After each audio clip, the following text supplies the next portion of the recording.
Buenas tardes a todas, a todos. Gracias por su asistencia y su presencia en este módulo del diplomado en lógica jurídica electoral. Vamos a hablar de la teoría de juegos y los partidos políticos. Voy a compartir una presentación para acompañar la sesión y vamos a ir hablando, ¿no?, de aspectos que involucran a esta idea de la teoría de juegos, ¿no? Lo primero que tengo que decir, más allá de la presentación, es que la teoría de juegos trata o se coloca en la resolución de un problema sobre o que trata la ciencia social, que trata de responder la ciencia social como disciplina, ¿no? ¿De dónde proviene el orden social? Una de las respuestas o la respuesta es la cooperación, ¿no? ¿De dónde proviene el orden social? De la cooperación. Y de ahí se derivan dos respuestas.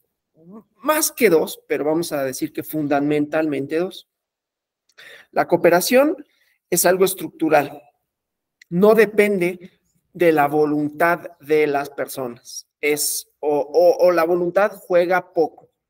Y la otra viene de la voluntad. La cooperación es un resultado de la voluntad de las personas. ¿Esto qué quiere decir? Que nos centramos en el problema de la acción, es decir, del actuar de las personas en una sociedad, y eso sería lo que explicaría cualquier evento social, cualquier hecho social se explica por la acción. Seguramente muchos de ustedes han escuchado de pronto el término agencia, ¿no? Somos agentes, tenemos agencia. O de pronto, como crítica, cuando le dicen es que no le restes agencia a la persona, es decir, que no le quites su capacidad de decidir, de actuar, de hacer. A eso nos referimos cuando hablamos de la acción. Entonces, la idea de la acción como productora del orden social, como productora de la cooperación, sería desde esta perspectiva. No digo que sea la perspectiva, ni siquiera es la que a mí más me gusta, ni la más importante, ahorita lo vamos dilucidando, pero desde esta perspectiva entonces tenemos que la acción es la que produce orden social, es la que produce cooperación. El primer momento de cooperación en donde la acción produce algo externo a las personas, ¿no? O sea, más allá de las personas, es lo que Hobbes denomina el Estado, el Leviatán. Y la explicación hobbesiana es importante porque es el fundamento de esto que vamos a ver, ¿no? Entonces, la acción para Hobbes, ¿no? O más bien, para Hobbes, y vamos a presentar el planteamiento hobbesiano como opuesto a la lógica de cooperación aristotélica, en el entendido que estamos en un diplomado de lógica y entonces tenemos que explicar cuál sería el fundamento lógico de algo, ¿no? Y hay escuelas que tratan de dar cuenta de esa lógica. Hay una escuela aristotélica, que no podremos decir que es la escuela aristotélica, pero tiene fundamentos aristotélicos, que dice la cooperación es algo natural.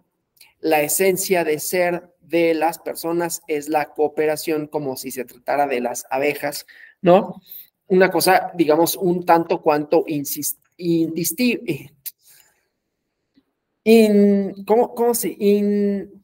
no puede ser instintiva, ¿no? Que nos empuja a actuar en grupo para conseguir objetivos igualmente grupales. Pero Hobbes, ¿qué dice? Hobbes dice, no hay tal cosa.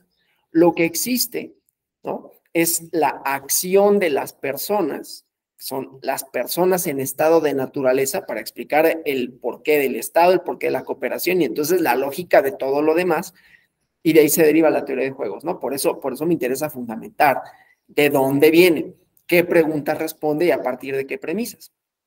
Entonces Hobbes, cuando hace su, puedes decir, analogía del estado de naturaleza, cuando trata de responder por qué hay estado, lo que dice es, pues porque nos conviene, ¿no? Es una lógica de la acción racional, utilitaria, ¿no?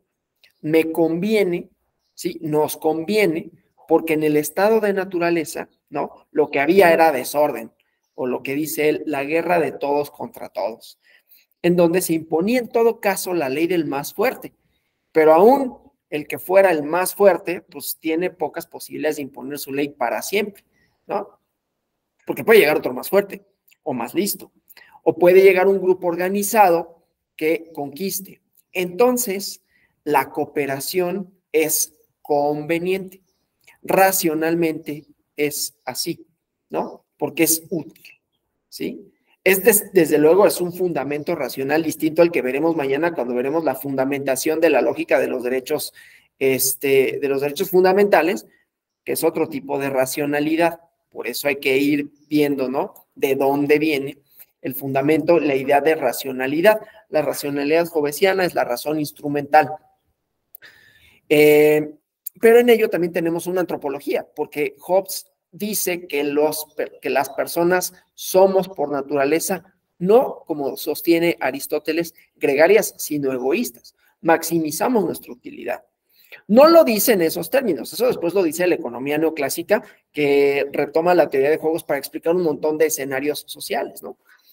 Pero bueno, el chiste es que para Hobbes la cooperación viene no dada por naturaleza, sino en realidad viene dada por una necesidad de no ser, en todo caso, conquistados, conquistadas, y entonces, ¿no? Asumimos que vamos a renunciar a una cierta posibilidad de hacer con tal de organizarnos, ¿no? Con tal de organizar un Estado que le cedamos nuestra libertad y pueda, ¿no? Imponer la fuerza. Pero no hay nada, decía Hobbes, no hay nada en ello de cooperación más allá de los intereses de las personas que fundan ese acuerdo, ¿no? Esa es la racionalidad instrumental.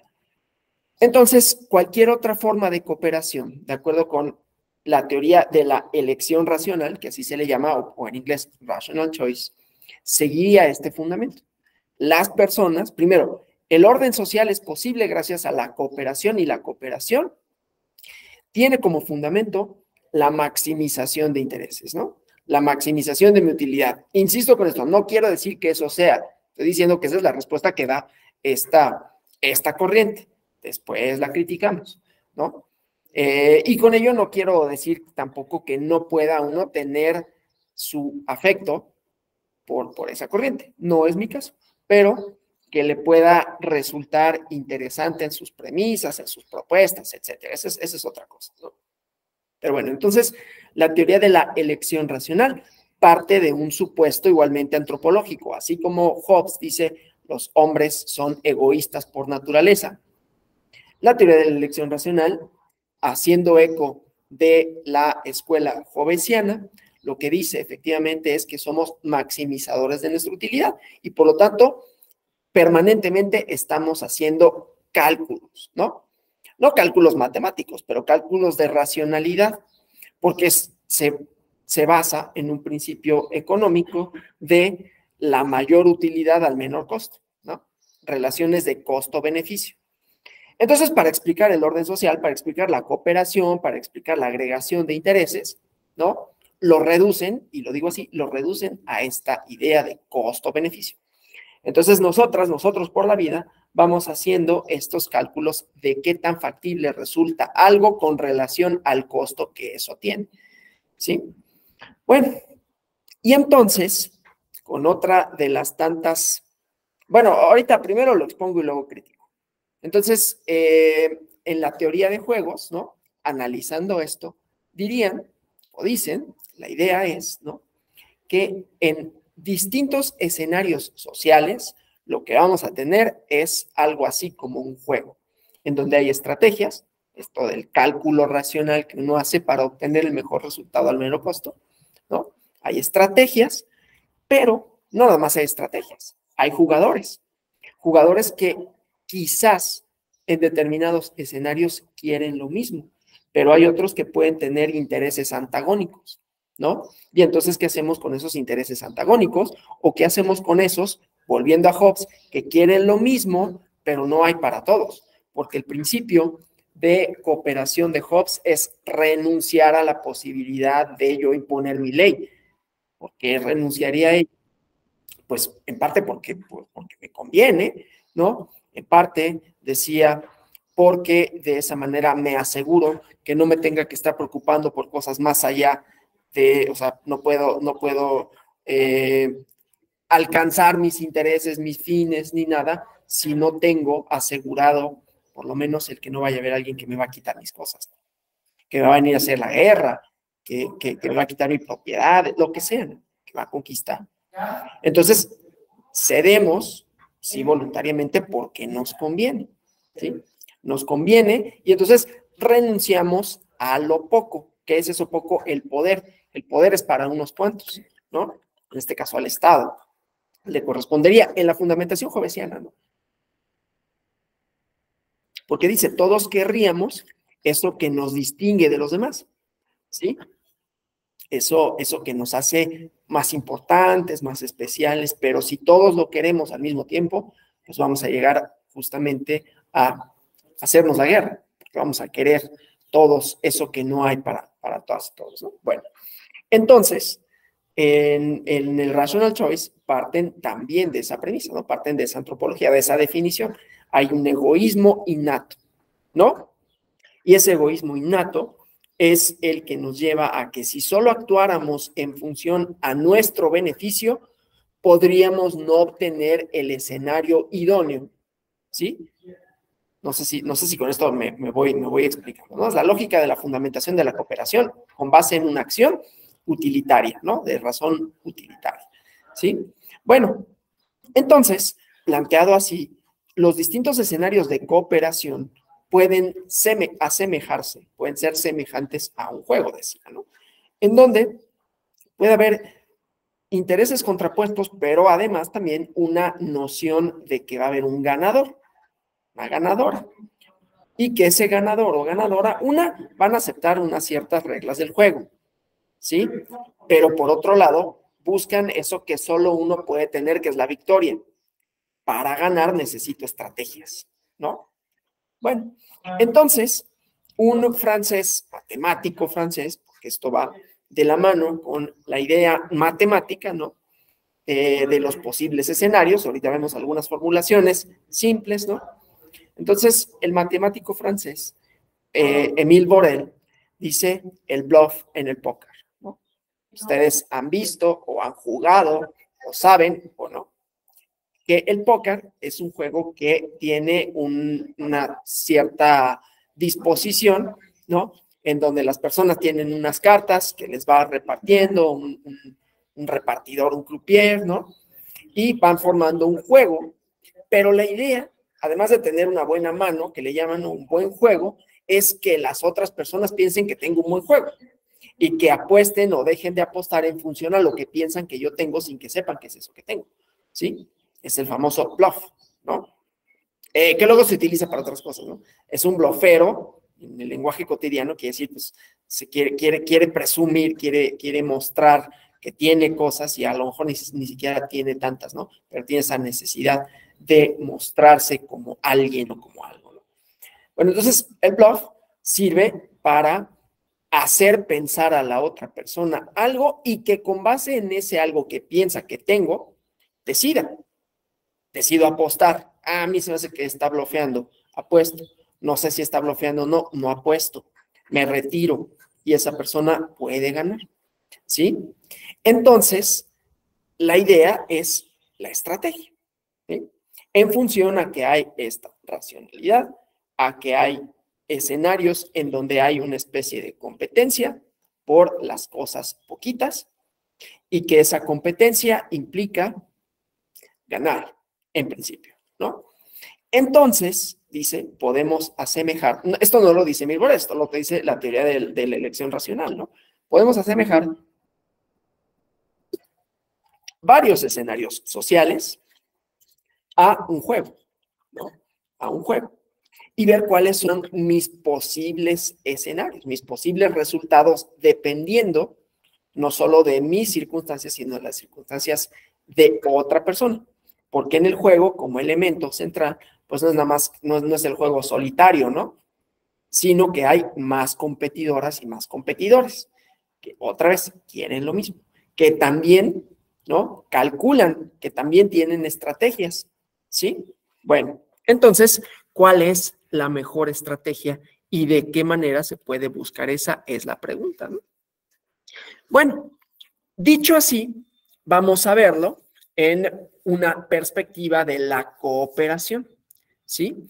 En donde, insisto, no solo tenemos una persona, tenemos dos personas, ahorita lo vamos viendo, dos jugadores que tienen intereses antagónicos, ¿sí? Esto en las clases de ciencia política es un tanto cuanto divertido y un tanto cuanto ridículo. Ahorita les digo por qué, por los escenarios que plantean, ¿no? Pero bueno, vamos a poner un escenario cualquiera, ¿no? Tiene que ver con un semáforo en alto, ¿no? Todos sabemos lo que significa un semáforo en alto. Bueno, en principio, no quiere decir que todos lo obedezcamos, ¿no? Idealmente, todos obedeceríamos el semáforo en alto, ¿sí? Idealmente. Y entonces ahí habría cooperación.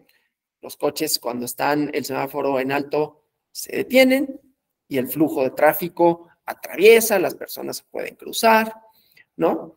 Y ya, porque obedecemos esa señal, ese símbolo. Y entonces ahí no hay mayor problema. Pero, si damos por sentado que las personas no cooperamos así nada más de, pues es que está en rojo, me voy a detener. Esto para poner un ejemplo de infracción a la ley. Las infracciones a la ley son infinitas, ¿no? O sea, si lo pondríamos con una N, sería N infinito, ¿no? Porque son muchísimas las posibilidades de infringir la ley, porque son muchísimas leyes, ¿no? La más sencilla me parece que es la ley de tránsito, pero puede ser la ley penal, o puede ser pagar la renta, ¿no? Etcétera, ¿no? Bueno, entonces, pues, en este escenario, ¿no? Tenemos eso, una posible situación en donde hay alguien que no coopere y que diga, yo me paso el rojo, ¿no? Yo me paso el rojo porque, y ahí viene el problema, ¿no? Porque, pues, va a ser que tenga prisa, ¿no? Pero pues porque no hay ningún policía, porque nadie me va a castigar, porque puedo, porque sí, ¿sí? Ahí ya no opera la lógica de la cooperación, ahí ya estamos contando con que hay personas que no van a cooperar. Eso pasa en muchos otros escenarios, ¿no? Para quienes vivan en un condominio, ¿sí? Sabrán, por ejemplo, que no todo el mundo paga el mantenimiento. Y entonces ahí el problema es, bueno, ¿y qué hacemos con esos que no pagan el mantenimiento? Les cancelamos su acceso al estacionamiento, hay algunos que lo resuelven así, no les damos uso en el salón de usos múltiples para que hagan fiestas. ¿De qué manera? ¿Cómo hacemos para aquellas personas que en un mundo de cooperación no cooperan? ¿Sí? Es en la teoría de la elección racional le llaman el gorrón, ¿no? Que en realidad utiliza el término, es en inglés, ¿no? Pues no me gusta luego utilizar innecesariamente palabras en inglés, el free rider, ¿no? Que es el gorrón, ¿sí? Entonces, ¿qué hacemos con esos, no? Bueno, pues depende, ¿no? Depende cuáles sean los recursos de quien tiene un interés antagónico. Si es una persona a la que se pasó el alto, pues el problema es menor. Bueno, ya se lo pasó. Habrá una patrulla que a lo mejor lo detenga, que lo haya visto, ¿no? Pero en principio el problema es relativamente irrelevante. Pero ¿qué pasa cuando eso se vuelve un problema sistemático? Entonces ahí tenemos un problema para quien quiere que se cumpla la ley, ¿no? Pero bueno, entonces vamos a pensarlo desde el punto de vista de los infractores. No solo pensemos en el semáforo, pensemos en cualquier escenario en donde uno puede infringir una norma, ¿no? Una norma social, una norma de etiqueta, una norma jurídica. Y entonces aquí el escenario sería, lo infringiré en tanto haya una probabilidad de que me salga con la mía, ¿no? Esto desde un punto de vista, insisto, utilitario. No estoy diciendo que todo el mundo sea así. Habrá personas que digan, no, pues es que no lo infringo porque no lo infringo. Aristóteles, la virtud, el conocimiento, Sócrates, Kant, ¿no? El imperativo categórico como fundamento de mi buen comportamiento, de mi acción. Pero acá es, lo infringirán en tanto que haya una probabilidad alta de salirse con la suya. ¿sí? Es decir, en ausencia de vigilancia, habrá más probabilidades de que se infrinja la ley, ¿sí? Bueno, entonces, si fuera una sola persona, desde el punto de vista individual, tiene estos escenarios, ¿no? Tiene el escenario de infringir la ley cuando hay vigilancia. Entonces, hay una alta probabilidad de que lo pesquen. O de infringir la ley cuando no hay vigilancia, lo cual implica al contrario, ¿no? Hay una alta probabilidad de que se salga con la suya, me pase el alto y no pasó nada, ¿no? O no infringir la ley cuando hay vigilancia, lo cual también pues tiene una cierta racionalidad de, no, pues ahí está la patrulla, la estoy viendo. Quiere decir que si me lo paso me va a parar y no quiero que me pare. O no infrinjo la ley en ausencia de vigilancia, lo cual también sucede, ¿no? Es más, casi todos contamos con que las personas no infringimos la ley en ausencia de vigilancia, porque si no fuera así sería imposible cualquier cosa, ¿no? O sea, sería imposible la cooperación, ¿no? O sea, si no, tendremos que tener un policía por ciudadano o en cada esquina para asegurarnos que la gente no tirara basura. Tiran basura, sí, pero contamos con que son los menos los que tiran basura. Luego vamos a ver cómo esto no alcanza a explicar muchas cosas, ¿no? ¿Por qué, por ejemplo, hay colonias en donde hay menos basura que en otras? ¿No? Porque hay menos vigilancia. Oye, pero en ninguna hay vigilancia. Entonces ahí tiene que ver con otro tipo de idearios sociales, ¿no? Yo lo voy a decir, esta es la salida fácil, ¿no? Esta es la salida fácil a los problemas y a la resolución de los problemas sociales. No con ello quiero decir que no plantee escenarios importantes e interesantes, ¿no? Bueno, entonces vamos a cambiar las posibilidades, porque pensemos que fuéramos autoridades, ¿no? O vamos a pensar intereses antagónicos. Estamos fundando la lógica de la teoría de juegos, ¿no? Para luego hablar de, bueno, y los partidos políticos, ¿cómo se insertan en esto? Son agentes que suponen varias cosas, ¿no? Militantes que ¿por qué querría yo ser de un partido político? ¿Por qué querría yo ser candidata, candidato? ¿Por qué querría competir? Bueno, todos esos escenarios se plantean igualmente con esto, ¿no? Mis posibilidades de ganar o mis posibilidades de obtener algo, ¿sí? En la lógica de la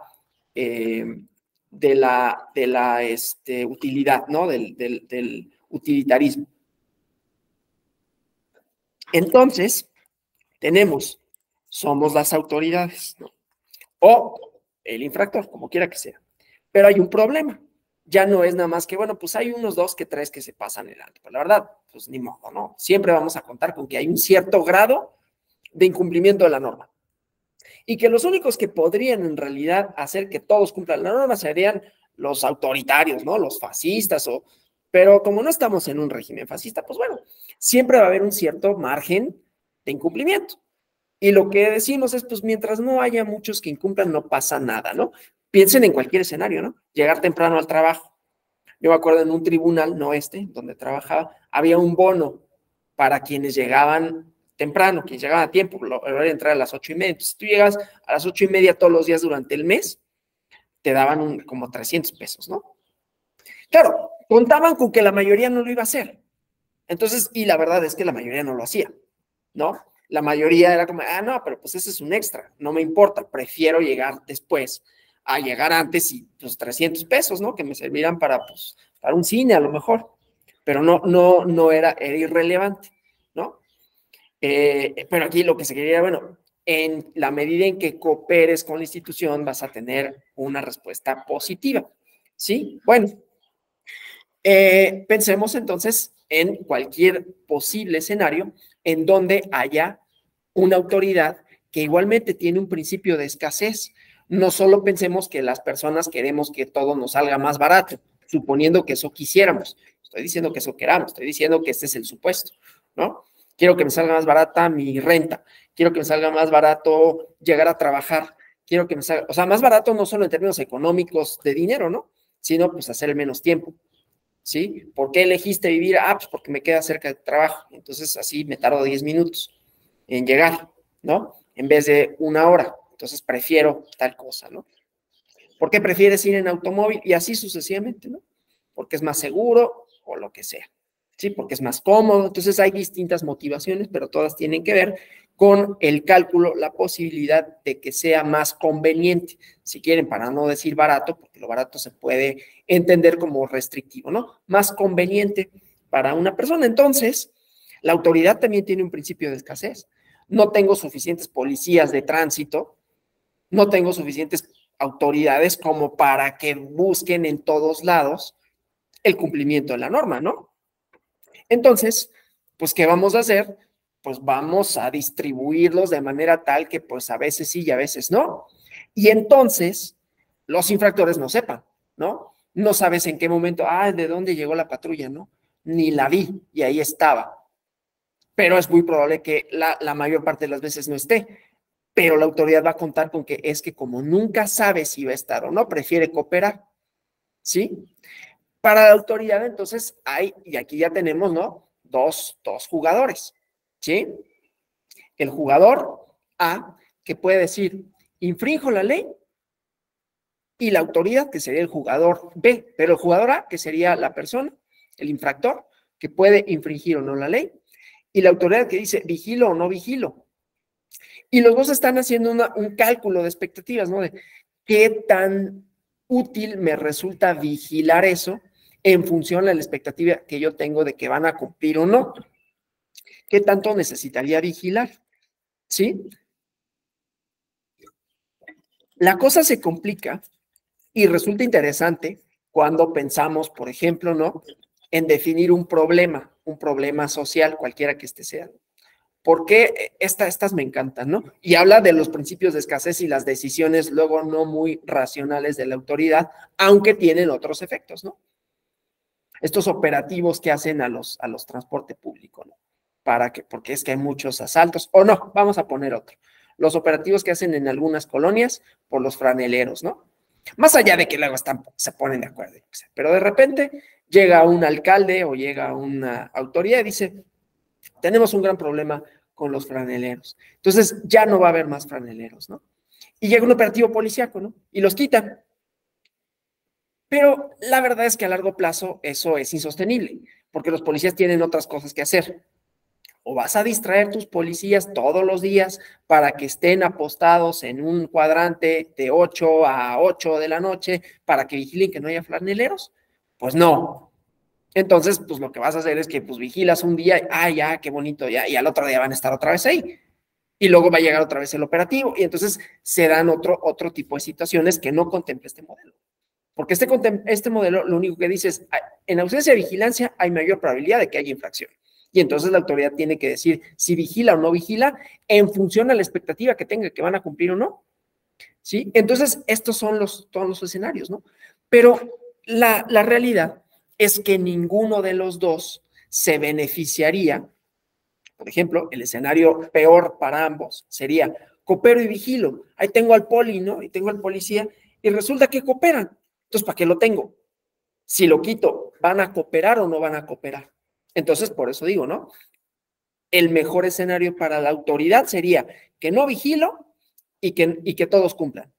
El mejor escenario para la persona, en principio, no digo que esto sea así, sería no me vigilan e incumplo. Lo que pasa es que, ¿qué pasa si todos incumplimos? No sé si hayan visto la película de Una mente brillante, ¿no? Que trata sobre la vida de John Nash. Y están tratando de resolver esto, por eso se le llama equilibrio de Nash, ¿no? Yo no sé si la película lo muestre como se le ocurrió a él, ¿no? Porque no voy a referirme a cómo es que él lo dilucida, pero están en un bar y a él dice, si todos buscamos lo mismo, nos bloqueamos, ¿no? Entonces, ¿eso qué quiere decir?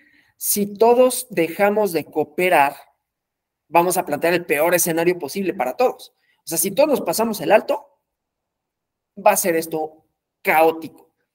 No sé si a ustedes les ha sucedido, luego vamos circulando, por lo menos eso me ha pasado en la Ciudad de México, ¿no? Y vemos que el semáforo está en verde, pero vemos que los carros de adelante están parados. Si yo sigo avanzando y me pongo atrás del carro que está ahí, lo que va a pasar es que se me va a poner el rojo y no voy a dejar pasar los coches que vienen en el otro flujo, ¿no? A mí me conviene en principio, sí. A mí qué me importan los coches que vienen acá, a mí me importa pasar yo. Y entonces todos lo hacen y entonces viene un atorón de tráfico. No sé si lo han visto, ¿no? Pero entonces avanzan esos coches de acá, estos no avanzan, y entonces cuando empiezan a avanzar, ¿no? Avanzo yo y a lo mejor yo ya la libré, pero entonces estos hacen lo mismo y empiezan a bloquearse, y entonces se convierte eso en una situación muy caótica, que se rompería si hay alguien que dice, pues es que no alcanzó a pasar, me freno. Entonces cuando esos coches ya se liberan, siguen, y que ellos hicieran lo mismo y yo sigo, pero eso no pasa. Lo que sí pasa es el otro caos, ¿no? Y entonces el planteamiento de John Nash es, debe de haber un escenario que sea favorable para ambos. No va a ser el óptimo, pero va a ser favorable para ambos. Para la autoridad, por ejemplo, sería pues vigilar a veces, y que la mayoría de las veces la gente cooperara. Y para la ciudadanía sería pues también que me vigilaran lo menos, pero también en el sentido, en la medida en que las y los demás también cooperen. Porque si no cooperan, entonces o yo no coopero tampoco, porque no me conviene, ¿no? O me llenan o me imponen una infracción, lo cual tampoco me conviene, ¿sí? Esto lo podemos pensar de la siguiente manera, ¿no? Entonces, para el infractor, estos son los escenarios, ¿no? A, infringir la ley en ausencia de vigilancia, sería como su escenario óptimo. Bueno, estoy tratando de mover el cursor, pero como que no se puede muy bien aquí. En la presentación no se ve muy bien, ¿no? Sí, en cambio, el C, ¿no? Sería, no infrinjo la ley y la autoridad vigila y persigue. Ese sería el peor escenario, ¿no? Para la persona, ¿no? Que pues igual de todas maneras voy a cumplir. Entonces aquí tenemos, ¿no?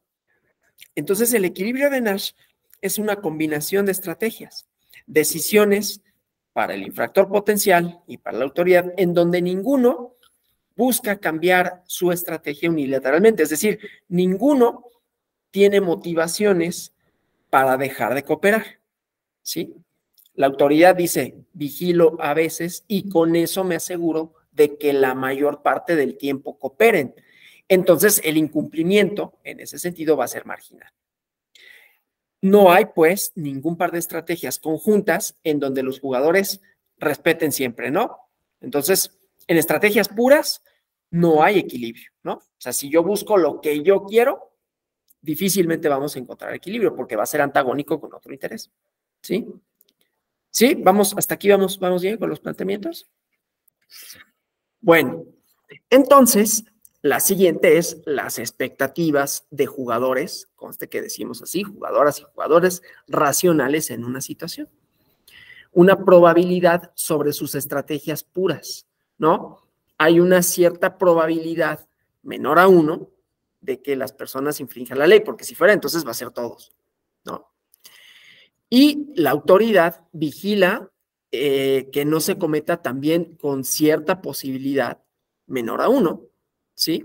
O sea, que si alguien infringe la ley, tendrá una cierta posibilidad de ser o no detectado, pero la autoridad igualmente podrá detectar a ciertos infractores de la ley en la medida en que la mayoría no la infrinjan, ¿sí? Bueno, y entonces esto nos lleva a el dilema del prisionero.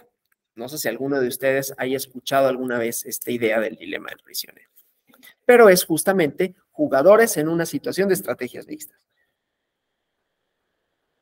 El dilema del prisionero lo que plantea, bueno, es igualmente una analogía de la cooperación, y ahorita vemos un video con esto de cuando se rompe, ¿no? Toman a dos personas, ¿no? Las atrapan cometiendo un delito o las acusan de haber cometido un delito. Eso ya es otra cosa. Y entonces las llevan por separado y a una le plantean lo mismo que a la otra. Le dicen, tu compañero ya confesó y dijo que fuiste tú. Tienes dos posibilidades. O también confesar y te reducimos la pena, o no confesar y entonces pues tú cargas con el muertito, ¿no? Y a la otra persona le dicen lo mismo. Aquí están separados, entonces el otro no sabe si en realidad efectivamente el otro confesó, pero dice, pues ya me echó de cabeza. ¿Cuál sería para él lo mejor? Pues echarlo de cabeza también, y es con lo que cuenta la autoridad. Los dos van a decir, sí, pues sí fui, y fue el otro, y entonces van a tener una pena reducida, pero van a tener una pena. Lo mejor para los posibles infractores sería, pues, que los dos lo nieguen, pero como eso es posible que no pase y la autoridad no cuenta con que más bien la autoridad cuenta con que los dos se van a echar la culpa mutuamente, y entonces va a haber un ofrecimiento. Si tú cooperas, entonces vas a tener una pena reducida, pero si no cooperas, te cargas con el muertito porque el otro ya dijo que tú fuiste. ¿Sí? ¿Sí? Entonces ahí está el uso de estrategias mixtas. Pero vamos a ver cuando esto no sucede. ¿Sí? Vamos a ver un ejemplo de una película. Nada más déjenme, aquí lo comparto.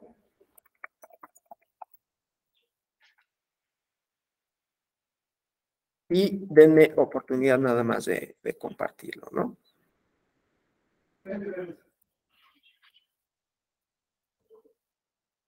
Entonces, vámonos acá.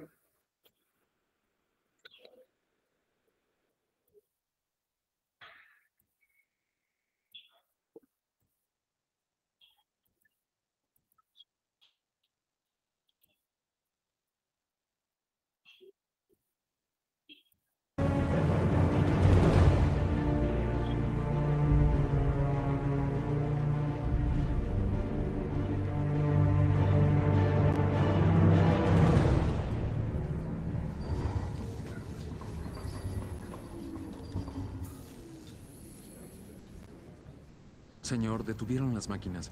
Sí, avisa por radio. Diles que volveremos y los llevaremos cuando dejemos a esta basura. Liberty, aquí el Spirit. Respondan. ¿Qué fue eso? ¿Qué está pasando?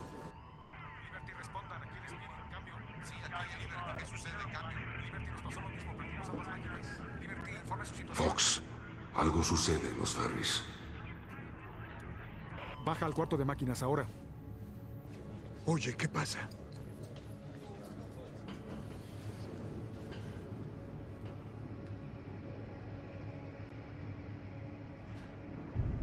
Capitán, hay 100 barriles que contienen explosivos. ¿Y esto?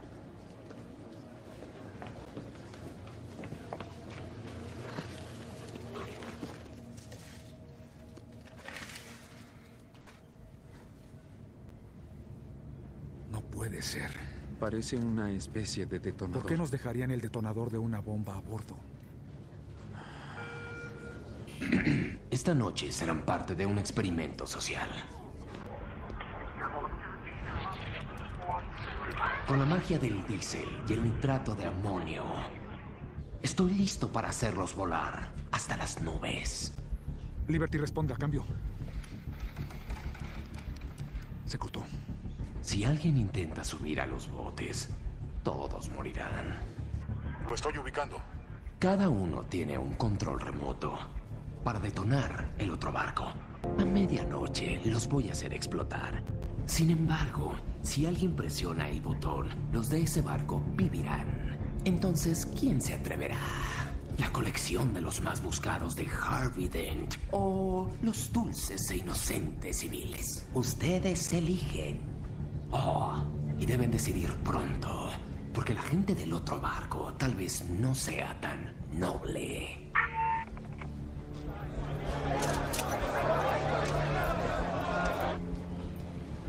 Apártense. Pero ¿quién va a decidir? Tenemos que discutirlo al menos. No debemos morir todos. Esos hombres se lo han ganado. Nadie discutirá nada respecto a eso. ¿Por qué no lo discutiremos? Están hablando de la misma situación los del otro barco. Pongámoslo a votación. ¡Atrás! ¡Siéntense! Quiero que todo el mundo ponga su voto en esta papeleta. Si alguien tiene una pluma, pásela. Gracias. ¿Alguien más? Necesitamos tener sus votos en las papeletas. ¡Rápido! ¡Pásenlas! ¿Qué? ¿Todos los de allá? El resultado es 140 en contra, 396 a favor.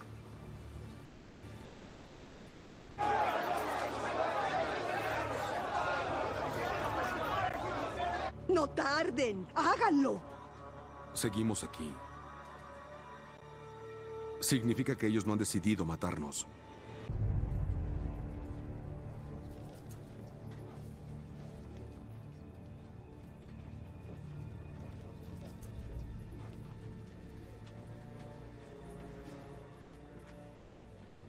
No quieres morir, pero no sabes cómo quitar una vida. Entrégamelo. Estos hombres te matarán. Y te lo quitarán de todas formas. Nadie aquí quiere ensuciarse. Bien, yo lo haré. Los hombres de ese barco tomaron decisiones. Eligieron robar y asesinar. Que muriéramos también sería injusto.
Bueno, a ver, es que por alguna razón hubo un problema aquí con el video y no hay nadie que me auxilie.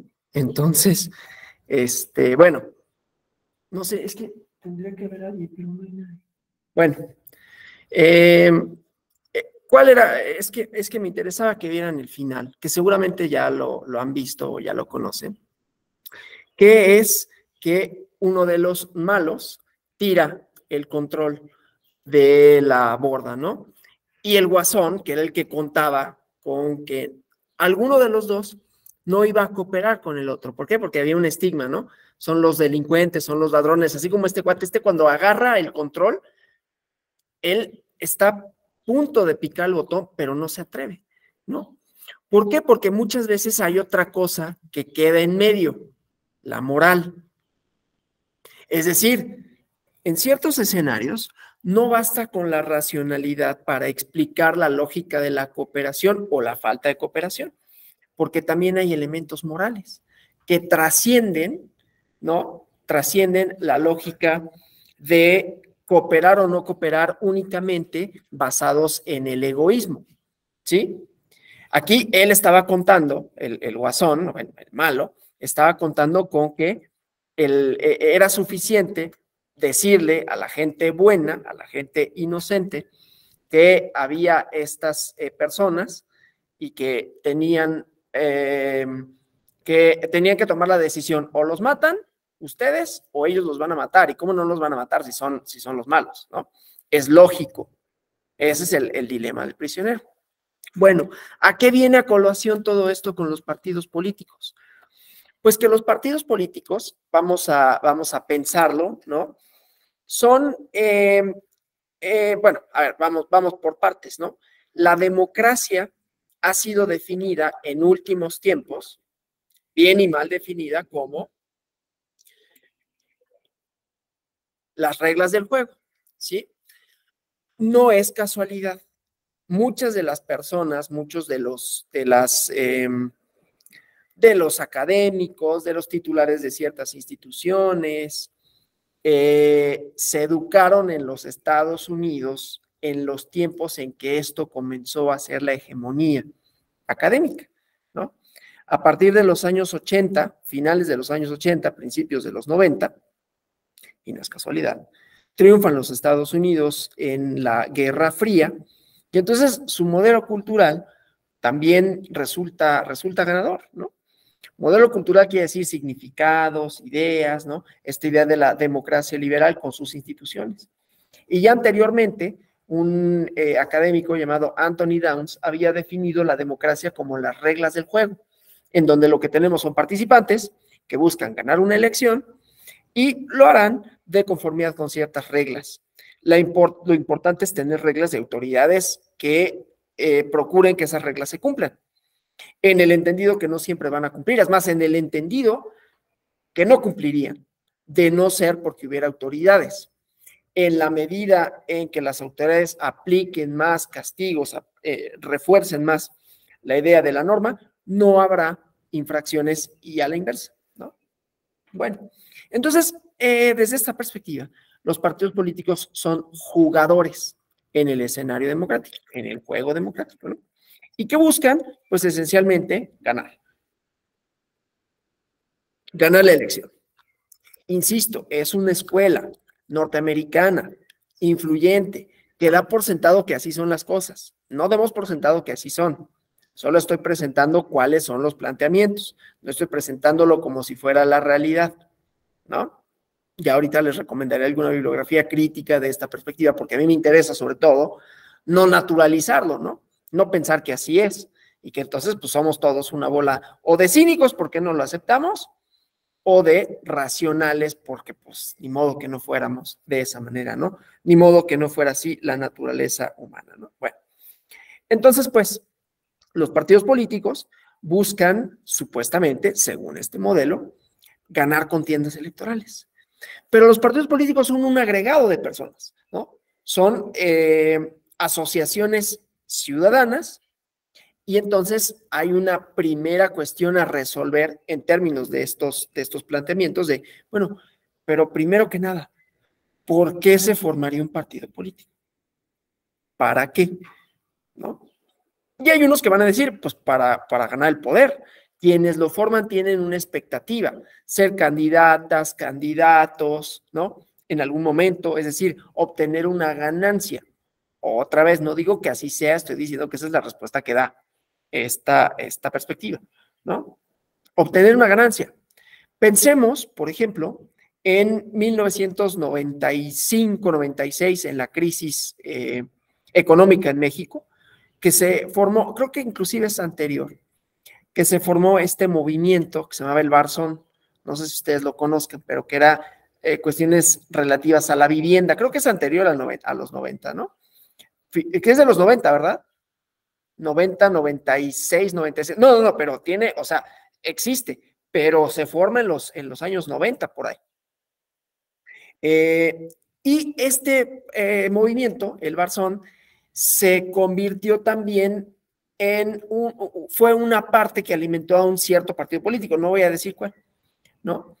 El PRI de los años 60, 50, 70, ¿no? Quien quería ser parte del gobierno, quien quería ser parte de la estructura burocrática de casi cualquier institución, tenía que ingresar al partido, ¿no? Para poder ascender, ya fuera políticamente, ya fuera en la burocracia, ya fuera en la magistratura, etcétera, ¿no? Entonces, la idea, pues, es que hay partidos políticos, hay militantes, porque esas personas esperan obtener algo, ¿no? Entonces, bueno, eso primero, ¿por qué se forman partidos políticos? Y luego, la competencia, ¿no? Que sería algo importante, tener reglas de competencia que aseguraran, ¿no?, que pudiera obtener esa victoria que busco y que es el fundamento del quehacer de los partidos políticos, ganar elecciones, ¿no? Entonces, en ese ganar elecciones, pues lo primero que tendríamos, voy a compartir otra vez la presentación, volvemos a los esquemas, ¿no? Lo primero que tendríamos es que los partidos políticos, aquí no pongamos infringir la ley, ¿no?, sino es la participación, algunos problemas de decisión a la hora de participar como partidos políticos, ¿no? Curiosamente, actualmente los partidos políticos tienen como varias cosas, ¿no? Primero, no gozan de la mejor de las famas. De hecho, podemos decir que gozan son una de las instituciones que peor reputación tiene en las democracias contemporáneas, ¿no? Los partidos políticos y los políticos en general, ¿no? Pero por otro lado, también surgen nuevos partidos políticos, ¿sí? Y los escenarios son variados. Ahorita vemos esa parte, ¿no? De bueno, ¿y cómo explicaríamos el surgimiento de nuevos partidos políticos a la luz de esta perspectiva, ¿no? Bueno, entonces, mala fama por un lado, pero por otro lado, surgen partidos políticos. En principio, si hacemos caso a esto, ¿no? Los escenarios para los partidos políticos son de competencia, pero recordemos que según la definición que hace eco de esto, la democracia son fundamentalmente reglas que nos dicen cómo vamos a jugar, quiénes pueden jugar y bajo qué condiciones se va a dar ese juego, ¿no? Y el juego se llama ganar la elección. Entonces, los partidos, en principio, pues pensarían quién vamos a ir, digamos, individualmente, ¿no? Vamos a competir individualmente, porque ¿qué quiere un partido político? Suponiendo que así fuera, pues quiere ganar el poder. ¿Y de qué manera es la más fácil de ganar el poder? Pues en principio, o más bien, no de qué manera es más fácil. ¿Cuál sería la manera ideal de ganar el poder? Pues ganarlo todo yo, yendo solito como partido político. Depende de las reglas electorales, por un lado, ¿no? Porque hay sistemas que precisan de mayorías que difícilmente se alcanzan de manera absoluta, ¿no? Los sistemas de partidos, ¿cómo se llama? De partidos plurales, ¿no? O sistemas pluralistas, ¿no? En donde hay más de 2 partidos políticos que compiten. Y se vuelve todavía más importante en un sistema parlamentario, porque en los sistemas parlamentarios, por su propia naturaleza, tiene que haber una mayoría para que se pueda formar gobierno. Ya no pensemos solo en ganar una elección, sino formar gobierno. Entonces, el sistema y las reglas electorales van a impactar la probabilidad de que existan coaliciones, es decir, alianzas entre partidos políticos para, ya sea ganar el poder o ya sea para formar gobierno, que no es necesariamente lo mismo, ¿no? No es la misma lógica de cooperación, aunque las dos tengan su fundamento en la cooperación. Una, en donde necesariamente tienen que cooperar, ¿no? Para que pueda haber gobierno, tiene que haber cooperación. Claro, esa cooperación depende de varias circunstancias, ¿no? Depende de negociación, depende de, otra vez, volviendo a estos escenarios, depende de qué pueda ganar ese partido político. A lo mejor ustedes han visto la serie de Borgen. Si no la han visto, pueden ver el primer capítulo, ¿no? Está interesante y todo, ¿no? Pero el primer capítulo resulta, es una persona que era candidata de un partido que al principio no tenía mayores probabilidades de ganar, pero resulta ser el partido mayoritario en las elecciones de Dinamarca. Pero es el partido mayoritario, no el partido que tiene la mayoría absoluta. Por lo tanto, ¿no? Ella, esta persona que encabeza el partido, ya sabrán ustedes, ¿no? Que en los sistemas de partido, en los sistemas parlamentarios, normalmente el jefe de partido va a ser el que se ha propuesto como jefa o jefe de gobierno, ¿no? Para encabezar su bancada y ser el primer o primera ministro o canciller en Alemania, ¿no? Entonces, ella busca eso, pero no tiene la mayoría para formar gobierno, es decir, no tiene el 50% más 1 de los escaños, entonces tiene que buscar alianzas, ¿no?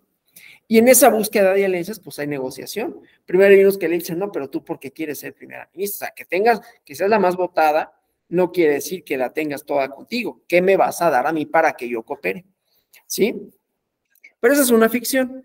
Sucede muy a menudo en las coaliciones, insisto, coaliciones de gobierno en Europa, por ejemplo, ahorita con España, ¿no? Hay una coalición más o menos de izquierdas, ¿no? En donde había partidos políticos que se habían alejado el uno del otro, ¿no? Partido Popular, perdón, el Partido Socialista Obrero Español y el Partido Podemos, ¿no? Unidas Podemos, que después se llamó, que surge Podemos, 2005, 2006, o creo que un poquito después, 2008, con motivo de la crisis que hubo en España por inmobiliaria, ¿no?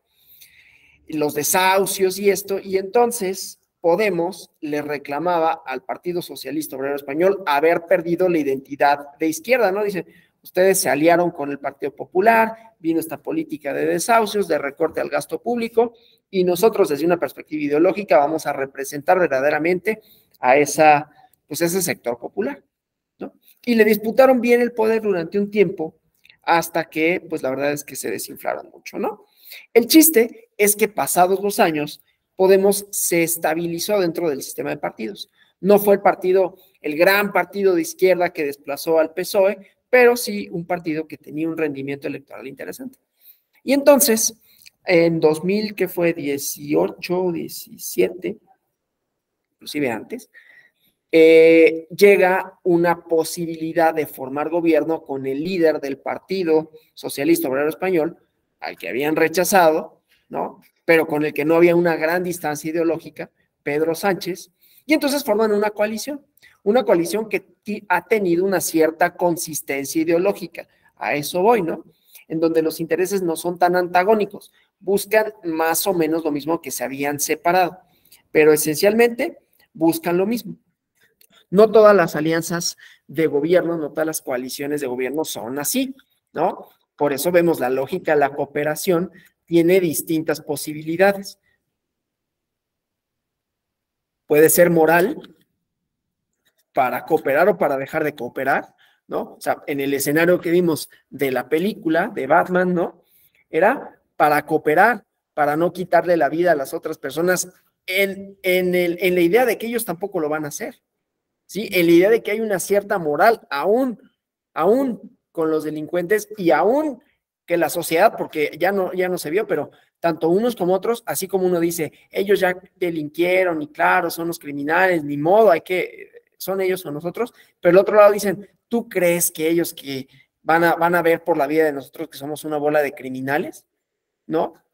Y después resulta que ven cómo los criminales avientan esta llave al mar y entonces los otros también y todos festejan, ¿no? Porque hay una moralidad, ¿sí? No siempre sucede esto, pero entonces aquí, por ejemplo, en las distancias ideológicas lo que podemos ver es que hay ciertas alianzas que pueden responder a una plataforma ideológica en donde la racionalidad esté mediada por la moralidad.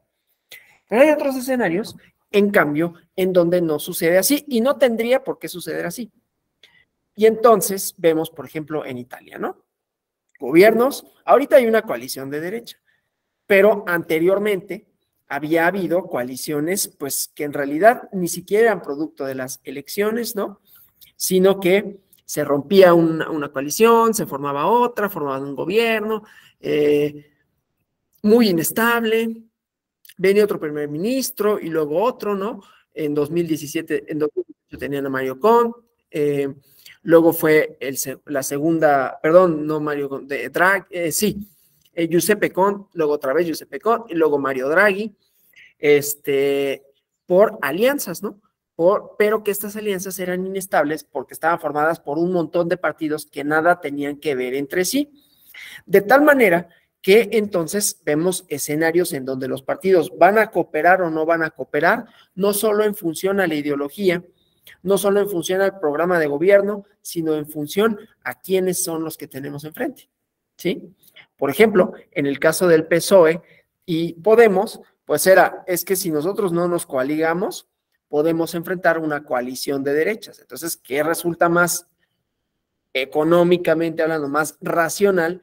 Pues tener una coalición en donde yo pierda. ¿Cuál era el mejor escenario para el PSOE o para Podemos? Que en lo individual ellos ganaran.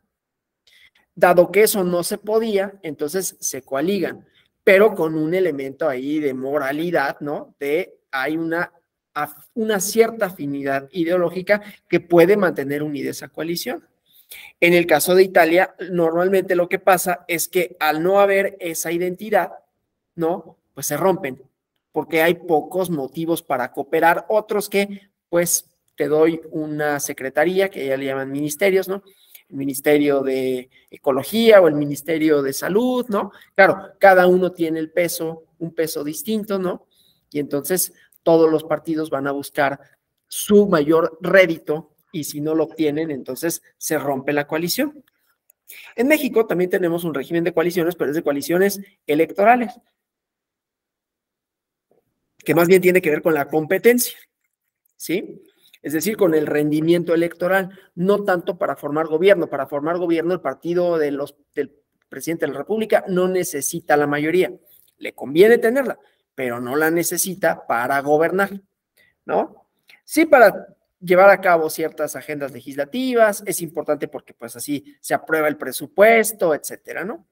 Pero en principio su victoria no depende de una coalición. Pero ¿qué pasa? Lo mismo, ¿no?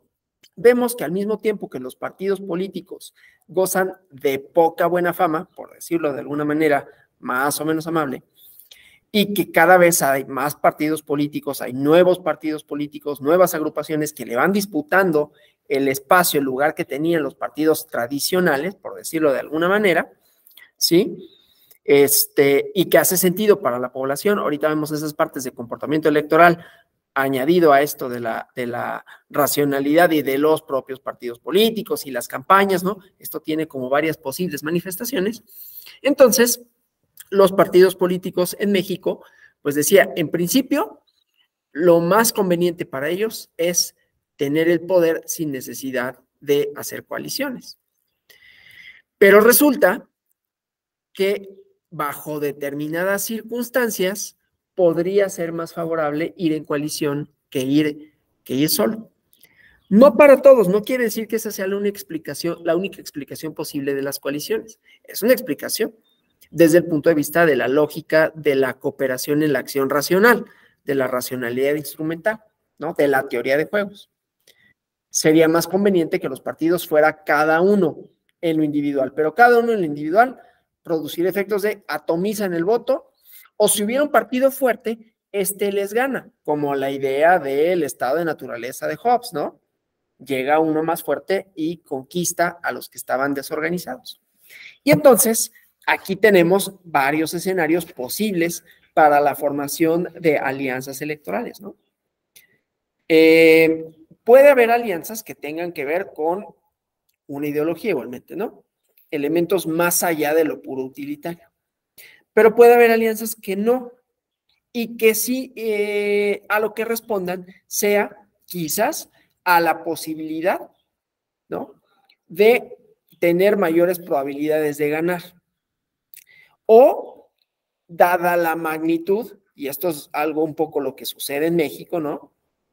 Dada la magnitud del rival a vencer, es más factible que se pueda a largo plazo o a corto plazo hacer una alianza que enfrentarlos cada quien por su cuenta. Y el que los enfrenta por su cuenta, pues queda pulverizado. Esa es una lógica, no estoy diciendo que eso sea, pero cabe en el escenario. Ahora, esto no quiere decir que sea nada más así en automático, porque ustedes lo saben bien, ¿no?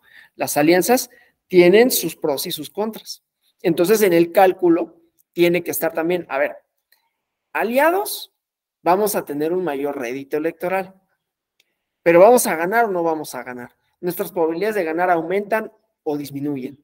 Porque también tenemos que tomar en cuenta, recordemos estos escenarios, ¿no? Tenemos que tomar en cuenta que el otro partido o la otra alianza, si es que tal cosa sucede, la otra coalición, también va a tener su propia estrategia. ¿Y cuál va a ser la estrategia de la otra coalición? Cualquier parecido con la realidad es mera coincidencia. Va a decir, claro, se alían porque son lo mismo. Ven cómo tiene sentido cómo yo sí soy diferente, porque se coalicionan en contra mía. Y eso tiene que estar en el cálculo de uno y del otro. ¿Qué tanto esa probabilidad, ese otro jugador, con ese escenario, utilizando esa estrategia, le puede restar votos, ¿no? Y entonces, ¿qué tan factible y qué tan conveniente es que vayamos en coalición en esos términos? Le podemos ganar, le podemos disputar, pero además, no todo es un juego de suma cero, ¿no? Es decir, no es toma todo o gana todo, el que pierde, pierde, el que gana, gana. Porque dentro de la lógica también está, es decir, dentro del cálculo racional también está, quizás no le podamos ganar todo, pero le vamos a ganar algo. ¿no? Le vamos a ganar mayores espacios de representación, es decir, la composición del Congreso va a ser más plural, ¿no? Porque además, en la medida en que haya una coalición electoral, es probable que ésta subsista para la legislativa, ¿no? Para la legislatura. Y entonces, si hay una coalición electoral, si esta no es que sea un efecto de, ¿no? Pero es probable. Entonces, si hay una mayor probabilidad que haya una coalición electoral, también hay probabilidad de que haya una coalición legislativa. Y entonces le podremos hacer mayor contrapeso, sombra, disputarle en mayor medida el poder que si fuéramos solos. ¿Sí? Esa sería como un poco la lógica de las coaliciones. ¿Sí? Bueno, desde luego, no es solo la competencia electoral, porque una vez que termina la competencia electoral, lo siguiente es la política pública, ¿no? La instrumentación de una agenda legislativa. Y lo mismo, ¿sí? Entonces, en la idea de las reformas, vamos a encontrar nuevamente escenarios que podríamos plantear esto mismo, ¿no? ¿Es factible que haya una coalición o no es factible? Y en todo caso, para quienes no son parte de la coalición o para quienes quieren obtener un cierto sentido de la votación, pues tienen que negociar. ¿Y qué es negociar? Pues ceder algún espacio de poder para obtener un beneficio, ¿sí? Y entonces esta es un poco la lógica de ese cálculo, ¿no? Bueno, vamos a regresar a la competencia electoral y hablemos tanto de campañas como de autoridades como de votantes. Hasta aquí, ¿cómo vamos? ¿Todo bien? Claro, los escenarios. Por favor, ¿no? Me pueden decir lo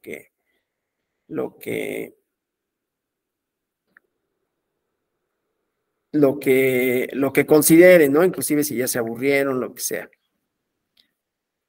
Bueno. Entonces, seguimos, ¿no? La idea de las y los votantes, ¿no? Los partidos políticos hacen estrategias de campaña, hacen campañas para obtener el voto, ¿no? Entonces, hay distintas escuelas que explican por qué las personas votamos de una determinada manera. Primero, ¿por qué votamos, no? Desde la teoría de la elección racional sería, pues, que es más conveniente para una persona no votar que votar. ¿Por qué? Pues porque votar, pues me quita una parte de mi domingo, a lo mejor me tengo que levantar temprano, o tengo que dejar de ver el partido de fútbol, o tengo que dejar de ir a desayunar. O sea, desde el punto de vista individual, no me conviene. Y sin embargo votamos, ¿no? Sin embargo votamos. Y entonces, aquí dicen, bueno, habrá una mayor afluencia de votantes en la medida en que una elección, es una premisa, insisto, no es una regla, no es una ley, no es una explicación, es una hipótesis en todo caso. Una mayor probabilidad de votación, un mayor número de votantes en la medida en que la elección se tenga como legítima por un lado y competida por otro, ¿no? O sea, que los resultados sean inciertos hasta cierto punto y entonces habrá motivos para que yo vote.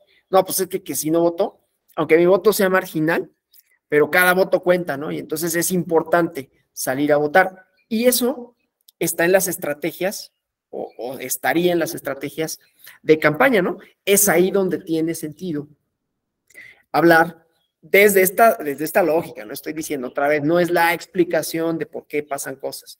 Es una serie de planteamientos con una hipótesis a partir de un marco teórico, ¿no? Que define también metodologías.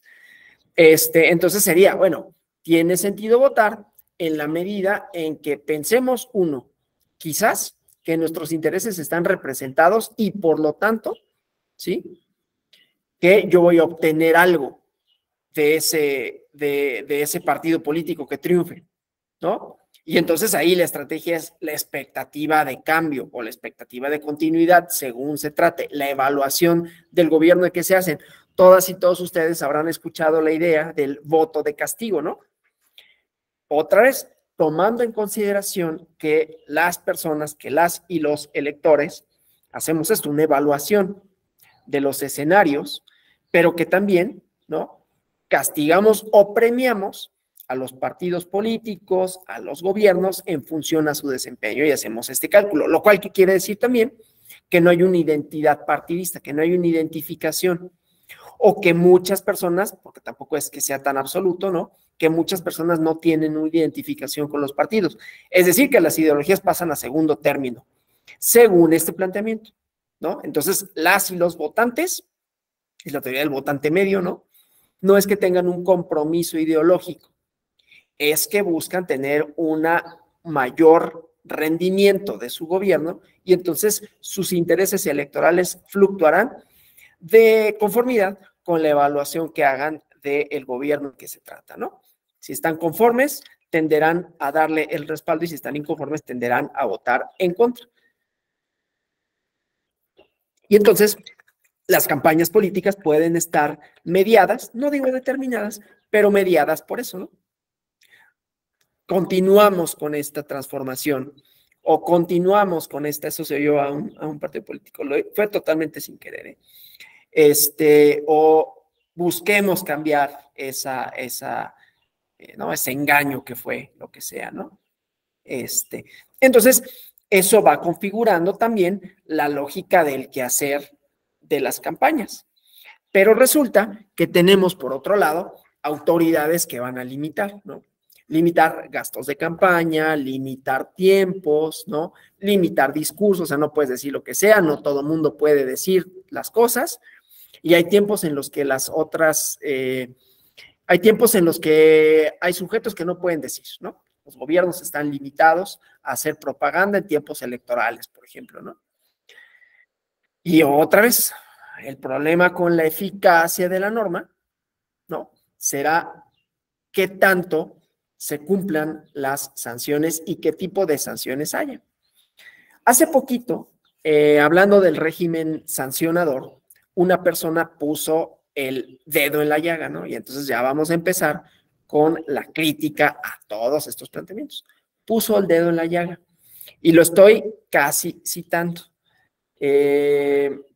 Dijo, el régimen sancionador no es que esté mal, porque limita efectivamente la posibilidad de que haya, esto no lo estoy citando tal cual, estoy parafraseando, ¿no?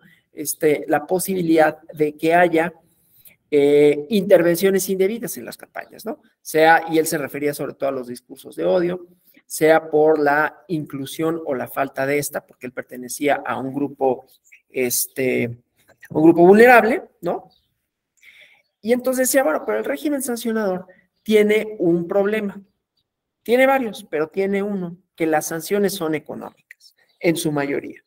En la medida en que las sanciones sean económicas, pues para los partidos es fácil, lo pagan y ya, ¿no?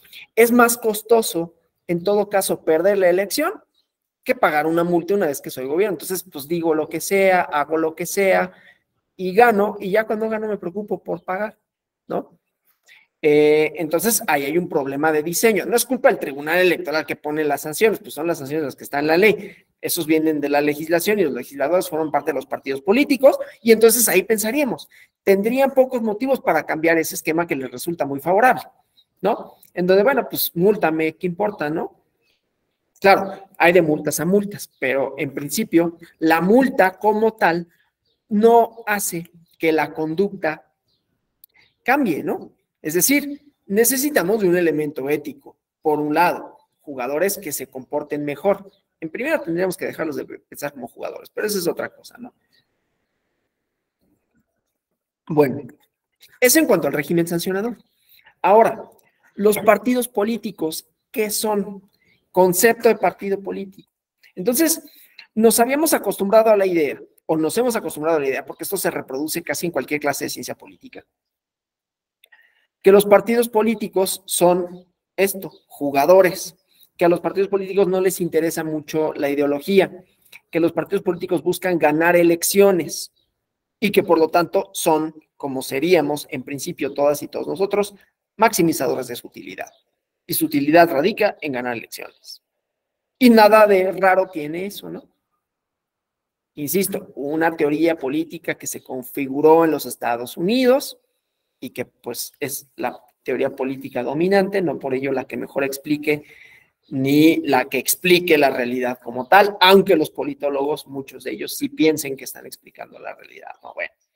Entonces, pues los partidos políticos, si son esos, si buscan elecciones, entonces en la selección de sus candidaturas, pues también, ¿qué van a hacer? Pues la que les produzca mejores posibilidades de ganar, ¿no?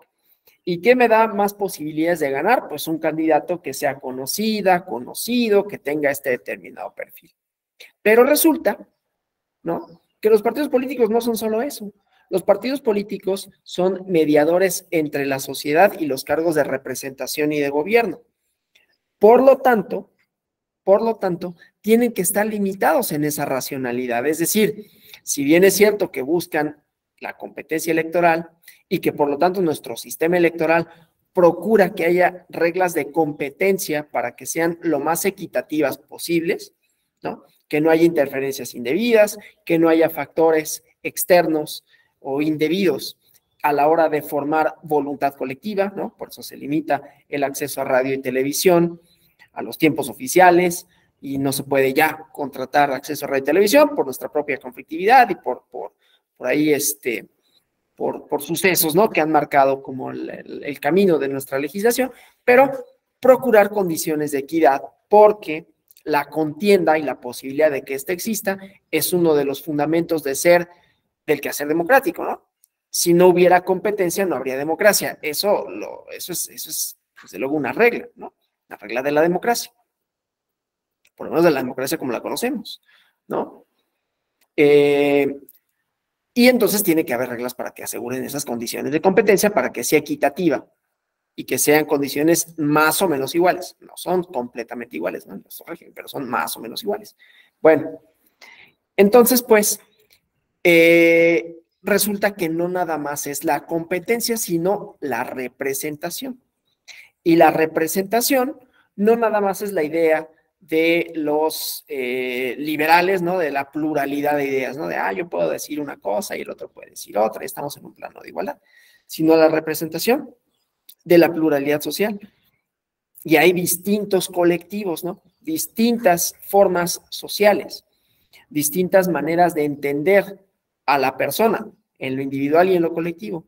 Y entonces los partidos políticos tienen que cumplir también con esa función de representación. Entonces, ahí encontramos, ¿no?, limitantes a esta racionalidad que los llevarían a seleccionar sus candidaturas, pues de conformidad con quien les dé mayor rendimiento. Pues resulta que no es tan así, que tienes que cumplir el principio de paridad para la selección de candidaturas, que tienes que cumplir con la, ¿cómo se llama?, con la representación de todos los grupos que integran los grupos en desventaja, ¿no?, en condiciones de desventaja. Entonces ahí rompemos un poco esta lógica de la racionalidad instrumental, ¿no? Bueno, hay muchos problemas con esto, con entender el quehacer, no solo de los partidos políticos, nos vamos a referir a los partidos políticos, pero entender el quehacer social desde esta perspectiva resulta muy problemático, ¿no? Primero porque da por sentado que todos nos comportamos con la misma motivación. Es muy común encontrar en estas teorías, en la teoría de juegos, estas explicaciones, ¿no? De decir, bueno, es que lo hicieron porque hay una atribución de motivos, ¿no? Hay una idea de decir por qué lo hicieron, de dar por sentado que aquellos que lo hicieron buscan lo mismo. Entonces, los partidos políticos, en principio, no habría ninguna diferencia entre uno y el otro, porque quieren lo mismo. Si son jugadores, los jugadores quieren ganar, ¿no? Tienen estrategias y esas estrategias serán en función de eso que buscan, que es ganar. Entonces, la representación, no solo de los colectivos, sino de los intereses, por eso decía la ideología, pasa a segundo término, si es que tiene alguna importancia. Igualmente, los votantes tendrían menos conexión, digamos, ideológica, moral, económica, con los partidos políticos y buscan únicamente, ¿no?, hacer una evaluación del gobierno en turno, de sus ventajas o sus desventajas, de su conformidad o su inconformidad, y entonces tampoco habría, pues, compromisos ideológicos, ¿no? Y otra vez, bajo el entendido que todos los partidos son lo mismo. Desde luego que no son lo mismo, ¿no? Cada partido político nace por alguna razón, por circunstancias diversas, sí es un agregado de intereses, pero también tienen una plataforma, ¿no? Cada partido político tiene una plataforma que más o menos defiende, lo cual no quiere decir que esto no exista, ¿no? O sea, la cosa aquí es que no explica todo. Nos puede ayudar a entender ciertos comportamientos. El problema es naturalizarlos. El problema es pensar que todos nos comportamos así. El problema es pensar que las personas somos egoístas por naturaleza, que la norma entonces se tiene que dictar en función, dando por sentado que en la medida en que hay una expectativa de que se va a cumplir con un castigo, entonces vamos a cumplir, ¿no? Y sin embargo, lo que vemos en la realidad es que esto no pasa así. Hay lugares que tienen poca vigilancia y la norma se cumple más o menos bien. Y hay lugares en los que tienen mucha vigilancia y la norma de todas maneras se incumple, ¿no? Porque hay una serie de compromisos, hay una serie de expectativas, de orden, de moralidad, de entenderse como parte de un colectivo.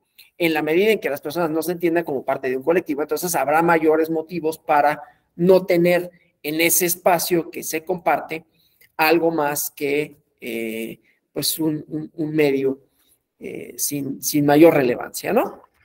Bueno, entonces, resumiendo, ¿no? Para hablar de esto, tenemos que la teoría de juegos plantea que hay ciertos elementos, ¿no?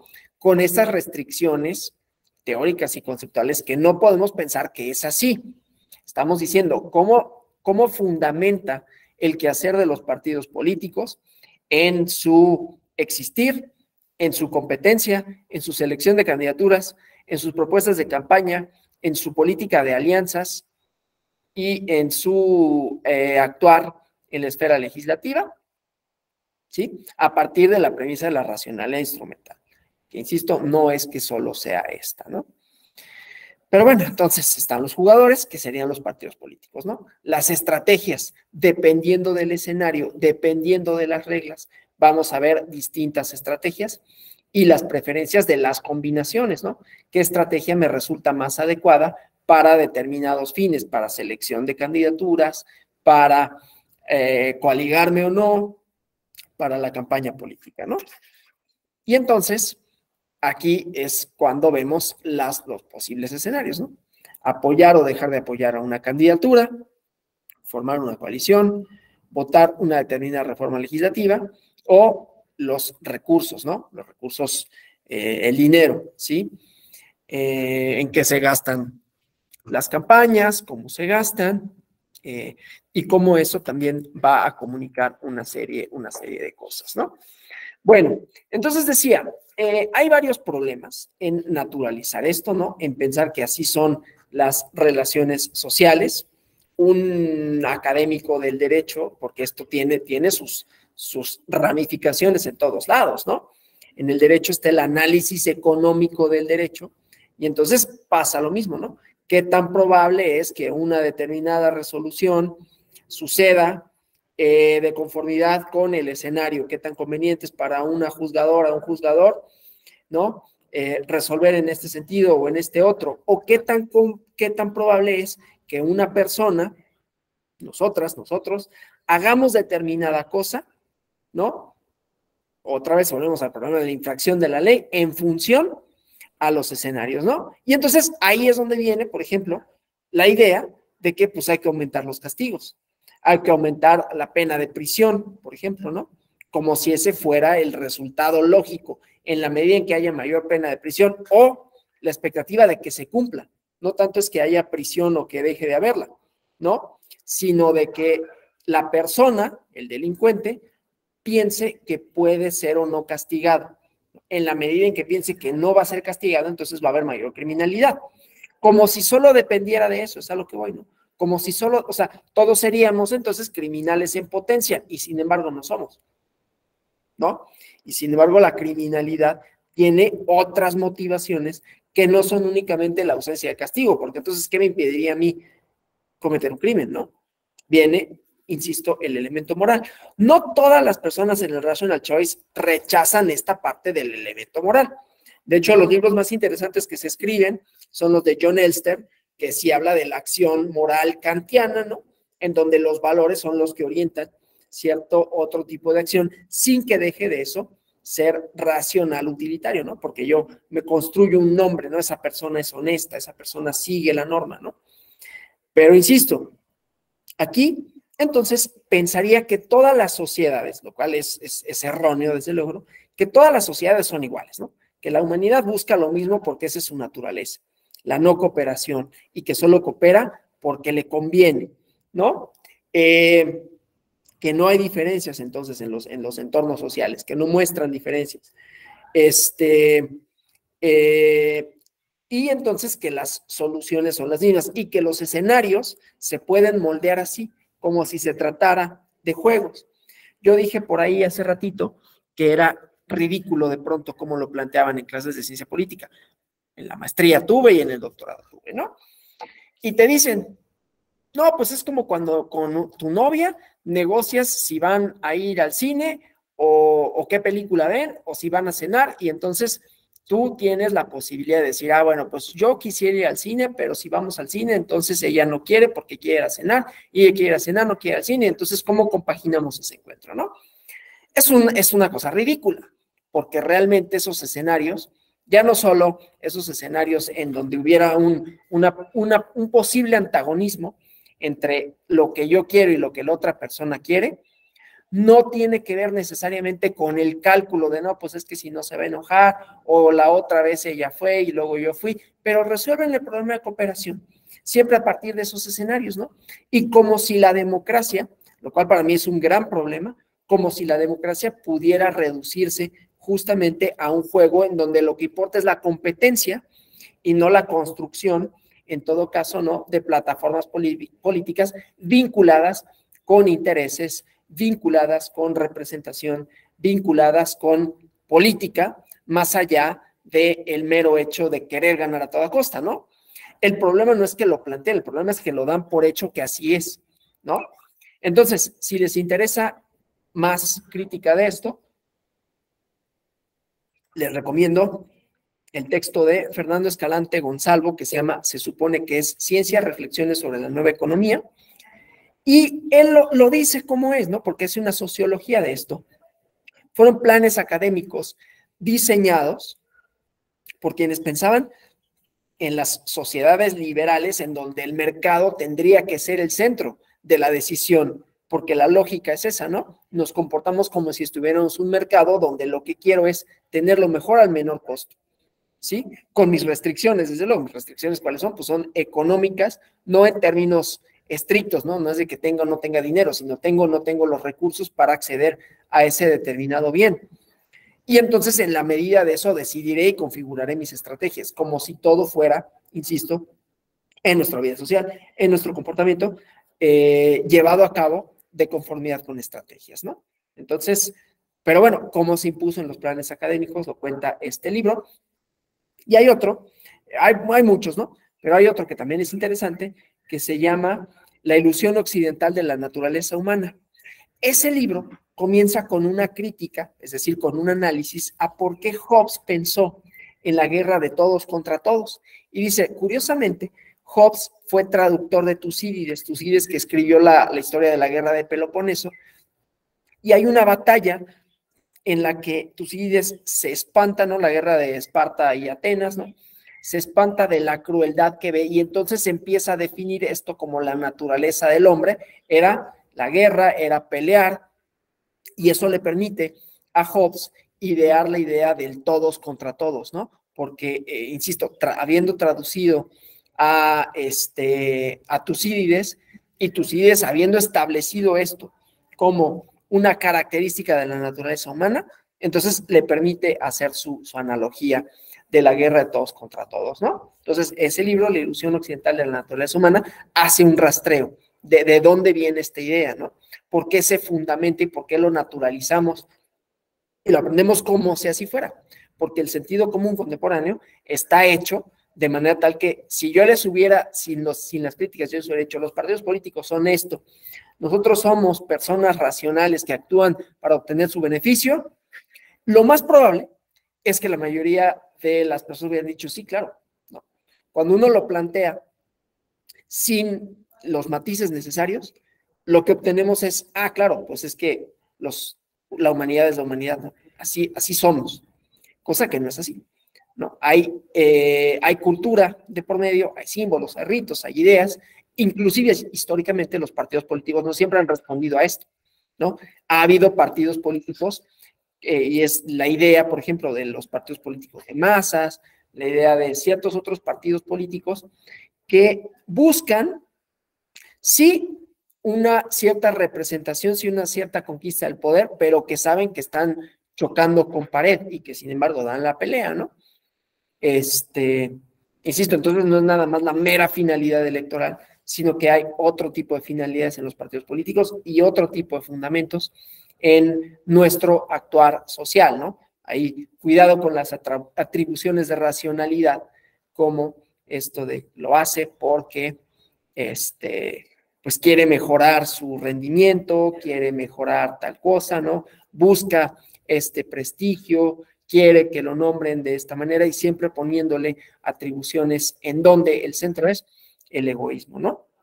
Entonces, bueno, eso de mi parte, pero no sé si haya alguna pregunta o comentario que deseen ustedes formular o algo que quieran añadir.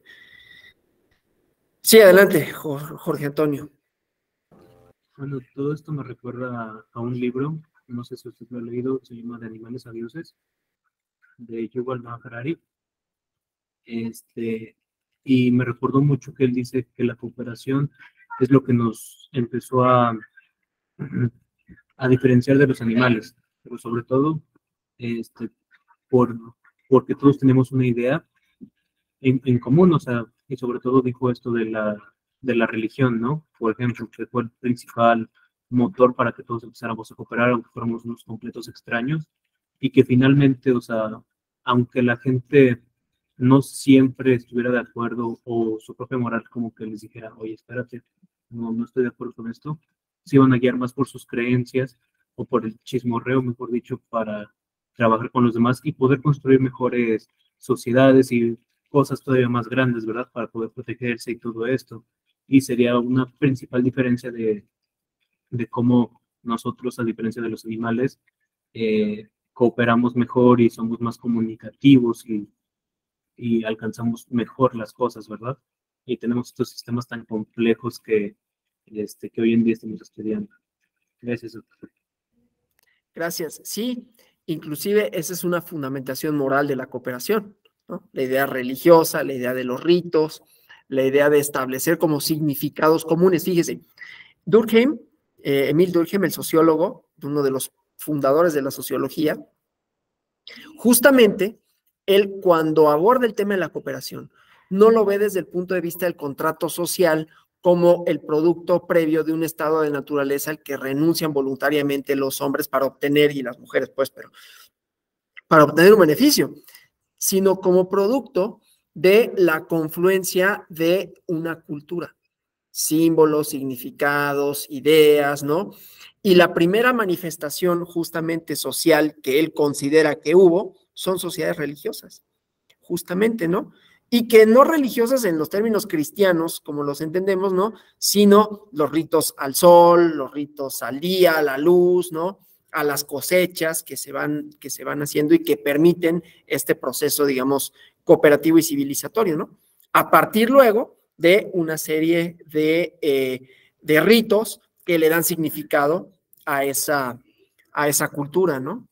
Entonces, sí, muchas gracias por la aportación. No sé si alguien más tenga algo que comentar. Si no, pues nos vemos el día de mañana. Vamos a hablar de la lógica de los derechos fundamentales, sin perder esta perspectiva crítica, ¿no? Vamos a ver la fundamentación lógica, o sea, los fundamentos lógicos de ser, por qué hay derechos fundamentales, para quiénes son y quiénes los aplican, ¿no? Y cómo los aplican. Entonces, bajo esas 4 directrices vamos a establecer la clase del día de mañana. De momento yo les agradezco, les deseo una feliz tarde y nos vemos mañana. Gracias.